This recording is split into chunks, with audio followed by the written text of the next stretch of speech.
Hello दोस्तों, कैसे हैं आप लोग। मैं पुष्पेंद्र स्वागत करता हूं आपका एक बार फिर आपके अपने चैनल सैलरी ज्ञान और इन्वेस्टमेंट में, जहां मिलती हैं आपको सैलरी और इन्वेस्टमेंट से जुड़ी सारी जानकारियां। दोस्तों, आज हम बात करने वाले हैं सैलरी के बारे में। आज मैं आपको बताऊंगा कि हिंदुस्तान पेट्रोलियम कॉरपोरेशन लिमिटेड मतलब एचपीसीएल के इनिशियल ऑफिसर मतलब E1 ग्रेड के ऑफिसर की या ए ग्रेड ऑफिसर की क्या सैलरी होती है। दोस्तों, एचपीसीएल का अभी अभी फॉर्म भी निकला हुआ है, मतलब उसकी डेट खत्म हो चुकी है, लोगों ने भर दिया है जिसको भरना था।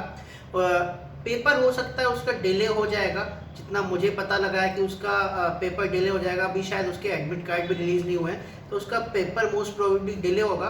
बट कितना डिले होगा इसके बारे में तो मैं नहीं बता सकता हूँ। आज हम बात करेंगे कि एचपीसीएल के ऑफिसर की सैलरी क्या होती है, उसके बाद उसको पर्क्स और अलाउंसेस क्या क्या मिलते हैं। इन दो चीज़ों के बारे में बात करेंगे।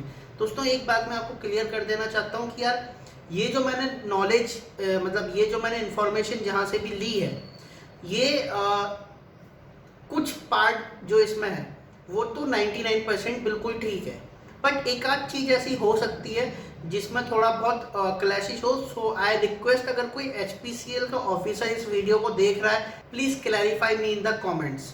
ठीक है, मैं सभी से रिक्वेस्ट करता हूँ कि अगर किसी को इन्फॉर्मेशन जो है वो पक्की होनी चाहिए, जो भी पक्की इन्फॉर्मेशन अगर किसी को पता है, वैसे तो ये 99% ठीक है, लेकिन अगर कुछ होता है थोड़ा बहुत, then you can say it in comments, so कि जिससे कि लोगों को, जो भी देखने वाले हमारे व्यूअर्स हैं, उनको एक्चुअल जानकारी पता लगे। तो आइए दोस्तों, शुरू करते हैं।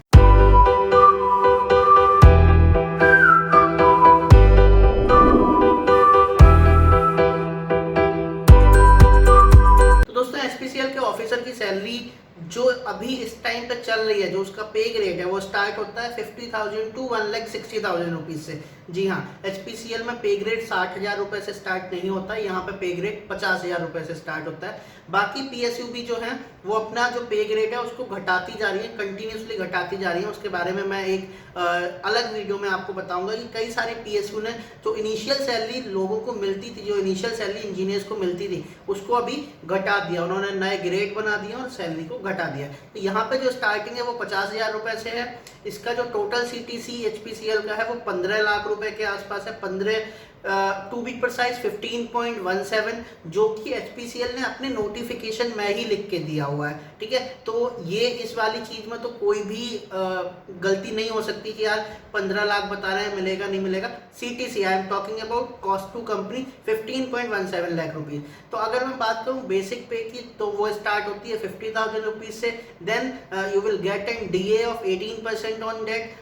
अभी जो डीए है वो पिछली जुलाई में भी बढ़ा नहीं है और इस वाली जनवरी में भी बढ़ा नहीं है, बिकॉज ऑफ कोविड। गवर्नमेंट अभी बढ़ा नहीं रही है, तो अभी जो करंट डीए चल रहा है वो 18% चल रहा है। देन आपको मिलेगा एचआरए डिपेंड करेगा आपकी प्लेस ऑफ पोस्टिंग पे।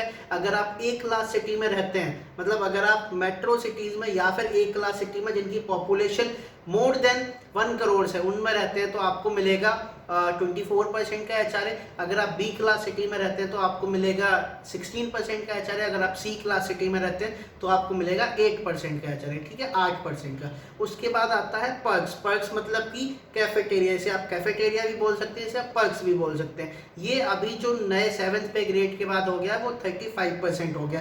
पहले ये 48.5% होता था, but now it has been reduced to 35%। तो 35% आपको मिलेगा, चाहे आप ए क्लास सिटी में रहें, चाहे बी क्लास सिटी में रहें, चाहे सी क्लास सिटी में रहें, आपको कैफेटेरिया अलाउंस पूरा मिलेगा। तो आपकी जो टोटल इनकम बनती है, टोटल ग्रॉस इनकम ए क्लास सिटी में दे वो बनती है 88,500 रुपए ए क्लास सिटी में, 84,500 रुपए बी क्लास सिटी में और 80,500 रुपए सी क्लास सिटी में। अब ये आपको इन हैंड नहीं मिलेगी, this is your gross income.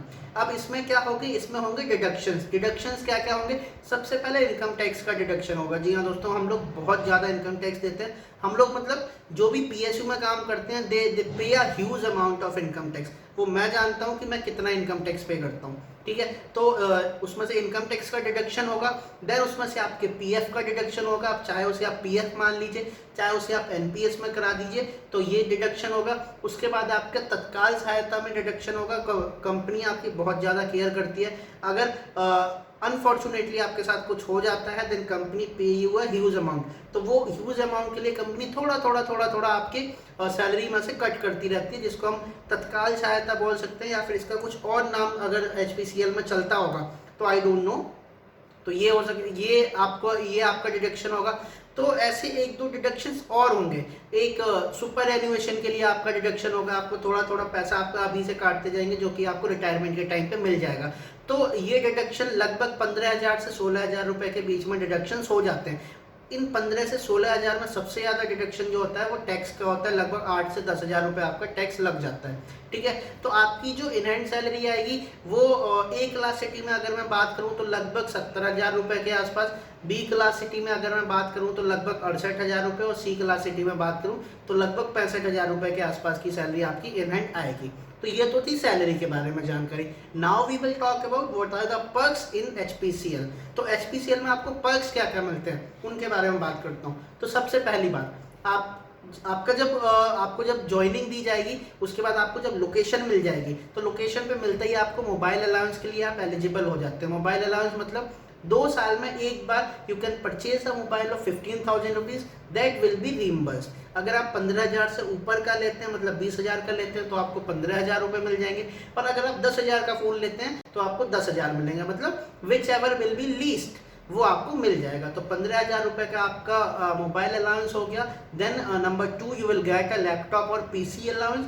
35,000 रुपये का 3 साल में एक बार आप लैपटॉप परचेज कर सकते हैं। आप 50,000 का लैपटॉप परचेज करिए, 1 लाख का परचेज करिए, that doesn't matter at all, आपको जो पैसा मिलने वाला है वो 35,000 रुपये मिलेगा। ठीक है।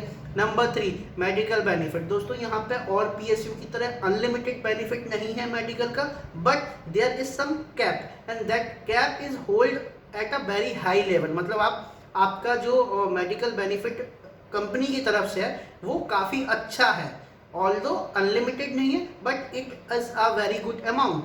ठीक है, वैसे भी कंपनियां बहुत कम मेडिकल बेनिफिट देती हैं, प्राइवेट कंपनीज तो बहुत ही कम देती हैं। I am not talking about top class MNCs, but जो भी प्राइवेट कंपनियां वो बहुत कम अलाउंस देती हैं मेडिकल के लिए। ठीक है, तो company HPCL page you a good amount of medical. Also इसमें आपका इंश्योरेंस भी होता है, हेल्थ इंश्योरेंस, तो हेल्थ इंश्योरेंस भी कंपनी करा के देती है। ठीक है। Number 4 convince allowance. जी हाँ दोस्तों, आने जाने के लिए आपको पेट्रोल डीजल का खर्चा मिलेगा। पर मंथ कितना मिलता है I do not have any idea. अगर आप में से किसी को आइडिया हो देन प्लीज कमेंट। ठीक है। इसके बाद नंबर 5 पे आपको मिलेगा टेलीफोन रीइंबर्समेंट। जी हाँ दोस्तों, आपको पर मंथ के हिसाब से फ़ोन का बिल रीइंबर्स होता है। कितना होता है, क्या अमाउंट है, मुझे कंफर्म आइडिया नहीं है। If any of you have then please comment. उसके बाद आपको मिलेगा पीआरपी, परफॉर्मेंस रिलेटेड पे।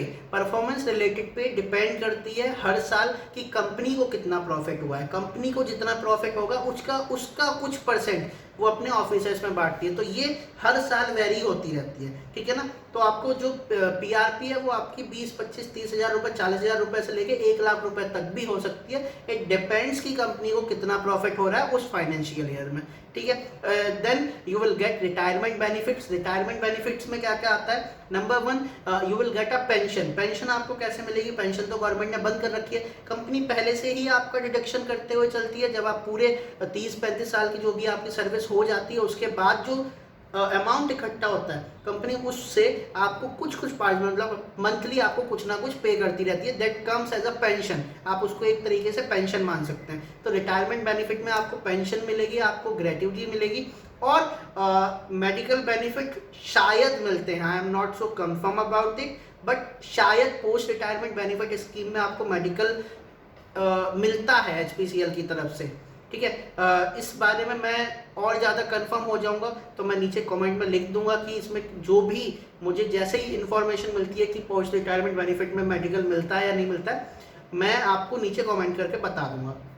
तो ये तो था पर्क्स के बारे में। अब हम बात करते हैं प्रमोशनल एक्सपेक्ट की। दोस्तों प्रमोशन की बात करें तो कंपनी में प्रमोशन की जो पॉलिसी है वो एकदम सिंपल एंड क्लियर है कि आपकी हर साल रेटिंग डिसाइड होती है on a scale of 1 to 5। आपको जो भी रेटिंग मिलेगी उसके हिसाब से आपको प्रमोशन मिलता है। प्रमोशन हर साल नहीं होता है। प्रमोशन के लिए एलिजिबल होने के लिए, मतलब प्रमोशन की लिस्ट में एलिजिबल होने के लिए आपको पहले 3 साल एक ग्रेड में निकालने होते हैं। सपोज आप ज्वाइन हुए हैं as a A grade officer, as a E1 grade officer, then you will have to pass 3 years in the same grade, then you will be eligible for a promotional list। तो आपको 3 साल पहले एक grade में निकालने हैं, उसके बाद आप एलिजिबल हो जाते हैं। Then it depends on your rating, what was the rating you got in your last 3 years. तो उस रेटिंग के बेस पे आपकी प्रमोशन डिसाइड होती है। तो मिनिमम 3 साल एंड मैक्सिमम आपको 5 से 6 साल भी लग सकते हैं, ठीक है। बट स्टार्टिंग पीरियड में बहुत जल्दी प्रमोशन होते हैं, मतलब हर 3 साल में लगभग प्रमोशन हो जाती है।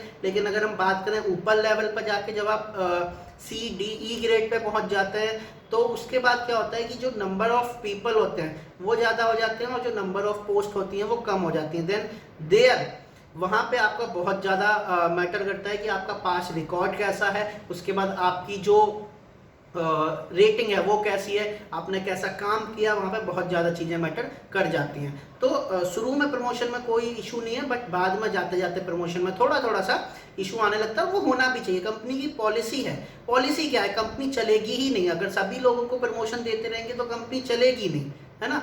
तो वहाँ पे जो इन्होंने कैप लगा रखा है कि आपकी रेटिंग, आपका पास्ट एक्सपीरियंस, इन सब के बेसिस पे that is a good thing. और वो हर एक PSU में होता है, चाहे मैं IOCL की बात करूँ, चाहे ONGC की बात करूँ, चाहे पावर ग्रिड की बात करूँ, चाहे NTPC की, सभी PSU में रेटिंग आपकी हर बार होती है। जैसे प्राइवेट कंपनी में रेटिंग होती है, ऐसे गवर्नमेंट में भी रेटिंग होती है, और उसके हिसाब से आपको प्रमोशन मिलती है। तो जो लोग ये कह सोचते हैं कि यार अब हम एक बार कंपनी में ज्वाइन हो गए, अब तो कोई दिक्कत ही नहीं है, then it's not a thing, ठीक है। तो आपकी प्रमोशन हो सकता है 5 से 6 साल में भी होगी। तो दोस्तों आज के लिए इतना ही, आगे फिर मिलेंगे एक नए वीडियो में एक नई नॉलेज के साथ। आई होप आपको वीडियो पसंद आया होगा। अगर आपको वीडियो पसंद आया तो वीडियो को लाइक ज़रूर कर दीजिए, शेयर आप जितना कर सकते हैं। जो लोग भी HPCL के एग्ज़ाम की तैयारी कर रहे हैं उनके साथ शेयर जरूर कर दीजिए। आगे हम फिर मिलेंगे एक नई नॉलेज के साथ, तब तक के लिए बी हैप्पी, बी मोटिवेटेड, नमस्ते।